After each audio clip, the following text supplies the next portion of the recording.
Assalamualaikum dan salam sejahtera. Apa khabar semua? Apa khabar? Pasu harap anda semua sihat-sihat, ceria dan terus bersemangat ya. Itu dia. Baik, dalam siri kali ini ya, Pasu akan kongsikan satu lagi tajuk iaitu tips bagaimana kita nak skor A dalam peperiksaan. Bagaimana kita nak dapatkan sijil dekan dalam peperiksaan ya. Baik, Pasu percaya semua orang sama ada di pelajar di sekolah, ya, di college, di universiti, baik kita ambil SPM, STPM, kita ambil matrikulasi, kita ambil diploma, kita ambil ijazah, master dan sebagainya, ya. Masing-masing mempunyai impian untuk dapat keputusan yang terbaik, ya, atas beberapa sebab. Banyak sebab kenapa kita perlu dapat keputusan yang terbaik. Ya.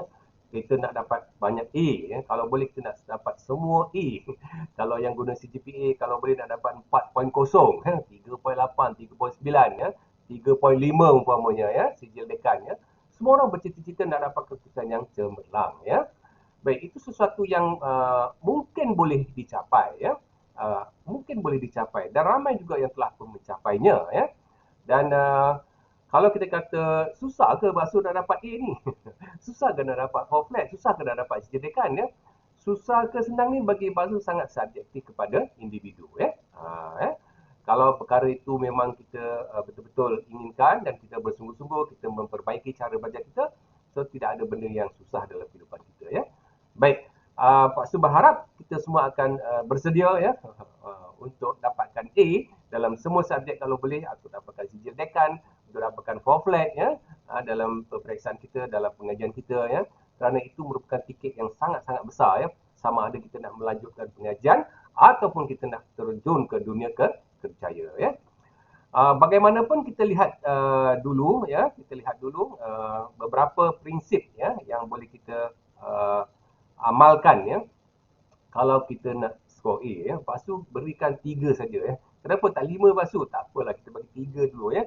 Baik, prinsip yang pertama, ya, kalau kita nak skor A, kita mesti ada motivasi belajar yang tinggi. Kalau boleh tinggi, kalau kita kalau Pasu gunakan skala 0 sampai 10, kalau boleh 9, 10, 9, 10, ya. Tak mau 6, tak mau 7, ya. Kejap kejap rajin, kejap tak rajin, kejap malas, kejap rajin, kejap sungguh-sungguh, kejap main-main je tak mau. Kita nak ada motivasi belajar yang sangat tinggi. Itu syarat yang pertama. Prinsip yang pertama, kita mesti ada motivasi belajar yang sangat-sangat tinggi. Okey, satu. Yang kedua, ya, kita mesti ada sikap dan pemikiran yang positif. Sikap yang positif dan pemikiran yang positif. Sikap positif ni yang membolehkan kita sentiasa nak memperbaiki diri kita. Kan? Kita sentiasa rasa boleh. Kalau dulu kita dapat katakan markah 75, kita rasa boleh kita dapat 85. Kita rasa boleh untuk dapat 90. Itu sikap yang positif. Dan pemikiran yang positif ni akan menjadikan kita, ya, kreatif, ya, kreatif dan inovatif dalam proses belajar, ya, kerana kita sentiasa fikirkan perkara-perkara yang baru, pendekatan-pendekatan yang baru, ya. Ini akan memungkinkan kita untuk dapat A. Yang ketiga, kita mesti ada sistem belajar yang efektif, yang berkesan dan predictable. Kalau kita tak ada sistem belajar yang efektif dan predictable, kita susah nak dapat A. Efektif maksudnya kita mengamalkan cara belajar yang memang sistematik, yang sangat sistematik, yang Pak Su dah bincangkan dalam siri-siri yang sebelum ni lah, ya. Kalau anda boleh tengok balik video Pak Su dah bincangkan banyak tajuk berkaitan dengan teknik belajar atau sistem belajar ni, ya. Predictable maksudnya kita boleh jangkakan, ya. Kalau kita belajar cara gini, kita boleh dapat, kalau gini kita buat macam ni, kita dapat B. Kalau kita buat macam ni, kita boleh dapat A. Kalau kita cara gini-gini pula, kita dapat A plus atau A minus. Dan itu predictable. Kalau kita tak gunakan sistem yang efektif dan predictable, susahlah kita nak tentukan boleh ke tak boleh waktu saya dapat A ni. Boleh ke tak boleh. Ini kalau kita gunakan sistem yang predictable, yang boleh kita jangkakan, yang kita rasa memang errors ataupun kesilapan itu sangat-sangat kecil, so kita jangka kita boleh dapat A. Ini yang Pak Su katakan 3 prinsip untuk skor A. Baik, kita akan bincangkan pula bagaimanakah, ya, teknik-teknik ataupun tip-tip yang sesuai yang boleh kita amalkan untuk kita merealisasikan, ya, A ataupun sijil dekan ataupun 4 flat dalam pengajian kita, ya. Baik, kita tengok seterusnya, ya. Baik, Pak Su di sini Pak Su akan kongsikan 8 tip skor A, ya. Tip yang pertama, ya, kalau kita nak skor A, kita nak dapat sijil dekan, ya, kita nak dapat 4 flat, pertama kita perlu tetapkan target yang tinggi. Dalam dalam minda kita ni, kita dalam kita mind setting kita, kita nak A+. Kita nak dapat markah 90 ke atas, 95 ke atas. Itu kita dalam minda kita macam tu. Ya, satu. Tetapkan tu. Ya. Kalau kita ambil 8 subjek, apa kita kata 9 subjek, 9 subjek kita nak A+. Ya. Kita mesti letakkan target. Ya. Yang kedua, macam yang Pak Sukan kata tadi lah, semangat belajar, iltizam belajar, motivasi belajar kena tinggi. Dan yang ketiga, dah tentulah macam yang Pak Sukan tegaskan di awal tadi, sikap yang positif. Ya. Baik, yang kedua, tip yang kedua, fokus belajar 100%. Ya.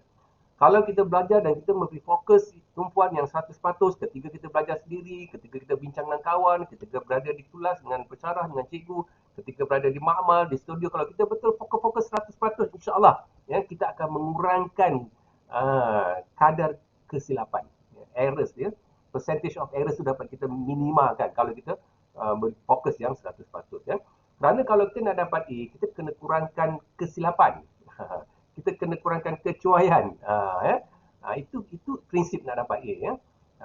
Okay. Yang ketiga, kita kena buat nota. Ya. Sama ada kita mencatat nota ketika pensyarah mengajar, ini pun membantu kita untuk concentrate. Dan yang kedua, kita buat nota-nota padat sendiri. Itu pun salah satu bentuk ulang kaji. Ya. Kita buat nota-nota padat kerana kita nak mensistemkan. Macam Pak Sukan kata tadi, sistem belajar yang efektif dan predictable. Inilah kita perlu ada sistem yang betul untuk cara mengambil nota dan juga cara membuat nota-nota ringkas. Ya. Ini sangat-sangat penting dan perlu dibuat secara berterusan. Ya. Tip yang keempat, ini pun sangat-sangat penting. Ya. Iaitu jawab soalan-soalan peperiksaan. Ya. Kalau boleh 3 set tahun-tahun yang lepas atau semester yang lepas, 4 atau 5 atau lebih banyak daripada itu. Ya. Kita perlu buat latihan yang berterusan menjawab soalan-soalan peperiksaan. Ya. Kalau belikan setiap hari, setiap minggu, setiap kali kita belajar, kita jawab soalan. Setiap kali kita buat ulang kaji, kita jawab soalan peperiksaan. Jadi ini akan membanyakkan lagi set-set soalan yang kita. Dan apabila kita dapat jawab banyak, ya, kita akan mengurangkan kesilapan kita. Ya. Dulu kita silap banyak 20%, kita dapat kurangkan 10%. Dulu kita silap 10%, kita dapat kurangkan 5%. Lagi sikit kita kurang, lagi sikit kesilapan kita, lagi tinggi markah yang kita akan dapat capai. Ya. Dan jangan lupa kita buat analisa dan juga semak skema jawapan. Ya. Baik, tip yang kelima, rajin bertanya soalan. Ini sangat-sangat penting. Kalau anda nak dapat A, nak dapat certifikat, kena rajin tanya soalan. Semasa kuliah, ya, dengan pensyarah, kalau ataupun pergi bilik pensyarah, pergi cikgu tanya, consultation, tanya soalan tu, tanya soalan. Bila kita bertanya, bermakna kita bersedia. Ya. Dan persoalan-soalan itu akan membantu kita untuk mengingat. Dulu saya pernah tanya cikgu ni, dulu saya pensyarah ni, doktor ni, dia kata macam ni. Kita boleh dapat delete balik. Ya.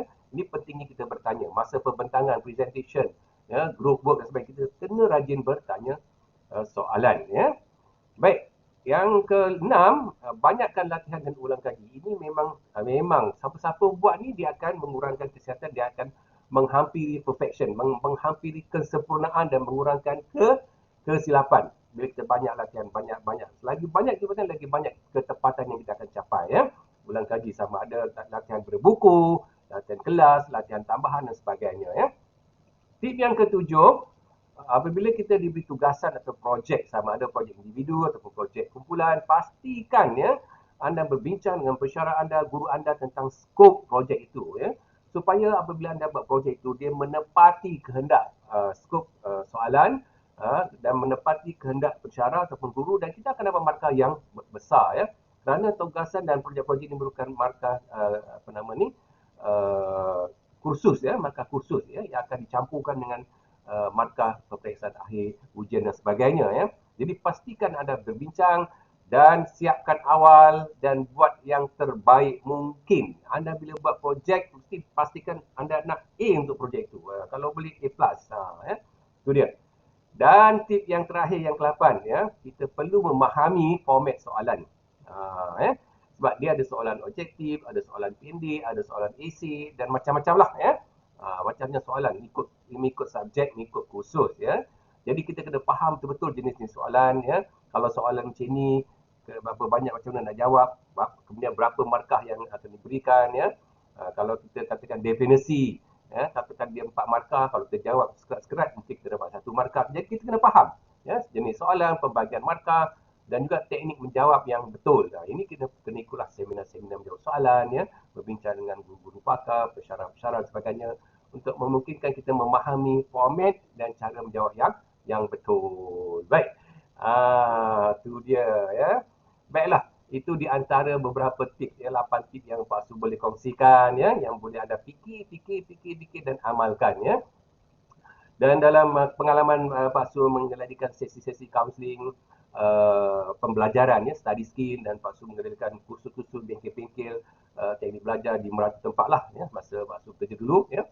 Pak Su berjumpa dengan banyak kes, ya, pelajar-pelajar, ya, klien yang apabila dia membetulkan satu, kita kata dimotivasi tinggi, yang kedua sikap dan pemikiran yang betul, kemudian dia mengamalkan sistem belajar yang efektif dan predictable, ya, dan Pak Su bantu mereka, ya, dan ramai yang dapat A lah.